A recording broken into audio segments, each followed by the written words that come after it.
സുഹൃത്തുക്കളെ നമസ്കാരം.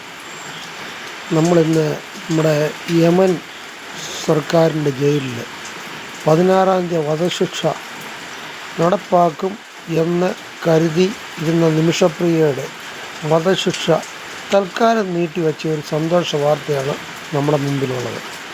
ഇതിനായിട്ട് നമ്മൾ ദൈവത്തിൻ്റെ രൂപത്തിൽ നിമിഷപ്രിയയ്ക്ക് വേണ്ടി അവതരിച്ചിരിക്കുന്നത് കാന്തപുരം ഉസ്താദാണ്. നമ്മൾ കാന്തപുരം നമ്മളോർക്കും പല മതമൗലികവാദികളൊക്കെ അങ്ങോട്ടും ഇങ്ങോട്ടൊക്കെ എന്തും പറയും. പക്ഷേ ഈ ഒരു സന്ദർഭത്തിൽ മറ്റാർക്കും കഴിയാത്ത, ഇന്ത്യ ഗവൺമെൻറ്റിന് പോലും കഴിയാതിരുന്ന ഒരു സംഭവത്തിലാണ് കാന്തപുരം ഉസ്താദ് ഇടപെട്ടിരിക്കുന്നത്. അദ്ദേഹം ഇടപെട്ട് ഈ നിമിഷപ്രിയയുടെ വധശിക്ഷ മാറ്റിവെച്ചു. എന്നുകൊണ്ട് വധശിക്ഷ നടപ്പാക്കത്തില്ലെന്നോ നടപ്പാക്കുമോ ഇതൊന്നും നമുക്കറിയത്തില്ല. പക്ഷെ തൽക്കാലത്തേന് മാറ്റിവെച്ചിട്ടുണ്ട്. പക്ഷേ കാന്തപുരം ഉസ്താദ് തീർച്ചയായിട്ടും ഇടപെട്ട് ഈ നിമിഷപ്രിയയുടെ വധശിക്ഷ മാറ്റിവെക്കുകയല്ല, ഇല്ലാതാക്കാനായിട്ട് ശ്രമിക്കും എന്നാണ് നമ്മുടെയൊക്കെ ഒരു വിശ്വാസം. ഏതായാലും കാന്തപുരം ഉസ്താദ് നിമിഷപ്രിയയ്ക്ക് വേണ്ടി ഒരു ദൈവതുല്യനായിട്ട് ഇടപെട്ടതിന് അദ്ദേഹത്തിന് വളരെയധികം നന്ദി രേഖപ്പെടുത്തുന്നു.